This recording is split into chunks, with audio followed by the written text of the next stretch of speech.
Welcome to the Word of God. Today I want to talk to you about leadership.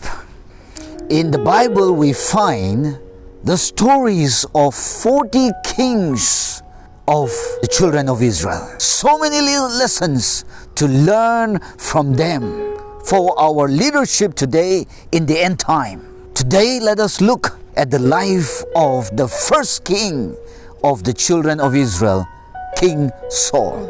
King Saul comes from the youngest tribe, Benjamin. King Saul was just an ordinary son of Kish. One day his father told him, "Search for the lost donkey."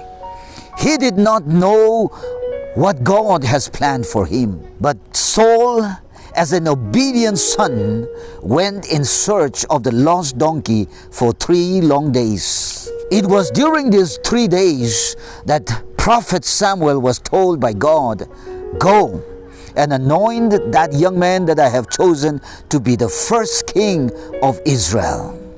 Saul did not know about it, and as he approached the man of God to ask about the lost donkey, the man of God with God had a different plan.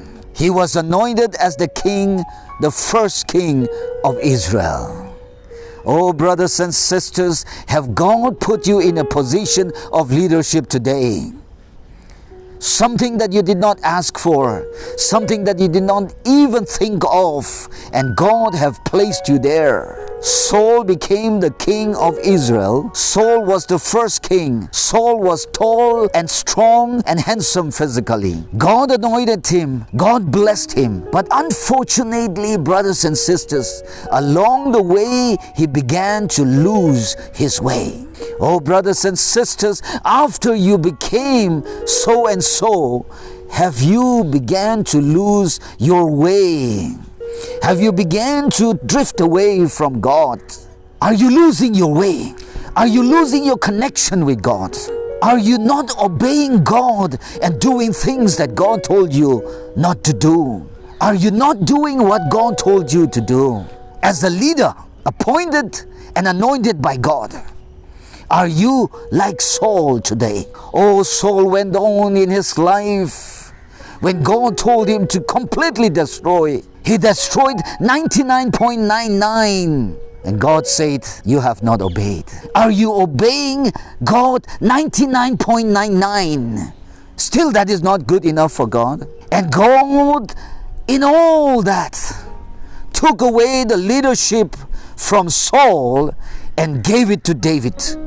Saul, in his desperation, began to hate David. He attempted to murder David. Are you going to that extreme today as a leader, anointed and appointed by God, but disappointing God? And when God have withdrawn from you, you began to hate somebody else to the extent of destroying that person. Saul, knowing at last that he had no other way, even went to the extent of consulting spirits. Oh, brothers and sisters, I pray that when you are anointed and appointed by God in a leadership position, you and I will not be like Saul, that we will not be blessed by God. Oh, I pray that we will not choose to be like Saul, disobeying God, obeying Him partially, hating the next line of leadership, trying to destroy the next line of leadership, and trying to forcefully grab that position and leadership for yourself. Learn to surrender to God.